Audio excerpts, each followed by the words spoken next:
Hi, I'm Melissa Muir. If you've been following any of my YouTube channel videos, you've seen that I actually have a really great studio. And I also have a lot of really great tools. But just like any other metalsmith, things tend to get out of hand sometimes. And so I have to find different ways to keep things organized. Some tools are a little bit easier to organize than others, and then some pose kind of problems just because of the shape or maybe the number of the tools that I have. So one of the things that I want to show you really quickly is how I organize all of my JoolTool accessories. Because this, you have a lot of different little wheels, and sometimes it's kind of hard to keep them all straight and organized, and maybe even easy to find so that you can have the right tool for the right material that you're using. So let me show you really quickly how I store some of mine. First, in my studio, I have gone over to IKEA and just purchased some of these great little TV carts. They're fantastic. And then I've bought little baskets that I can easily slide in and out. And you can see that I slide mine in and out quite a bit, some of the damage that happens to that. But that's just part of being in a metal studio. So that's the first part of this. Second part is that I keep that all organized here next to my JoolTool and my polishing station here in the studio.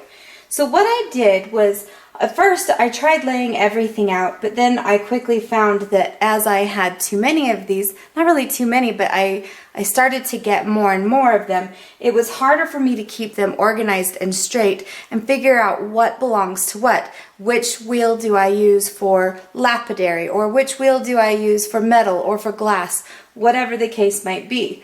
So then I kind of went on the hunt for different types of containers. And I found these probably over at I don't know, Walmart or Target. They were a couple dollars a piece, maybe $3 or $4, maybe $5 each. But I found that I could actually store quite a few of these.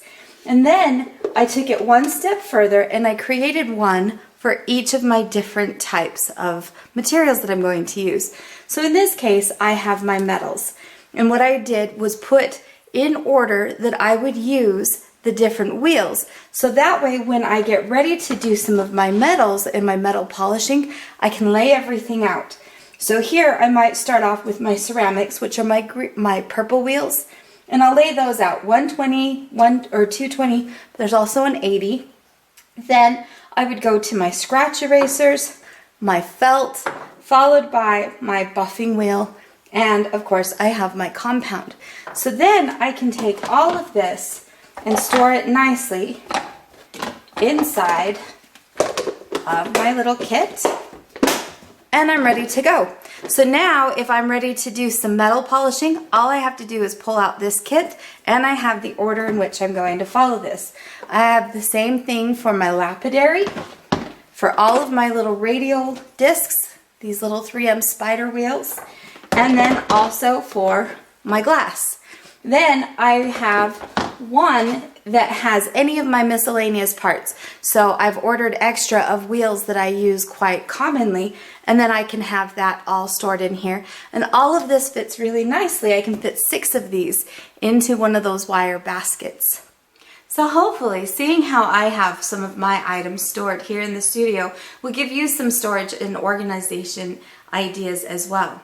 So if you have any questions about the JoolTool, or maybe you're thinking about purchasing one and have some more questions, feel free to drop me a line or give me a call and let's talk and I'll help you out.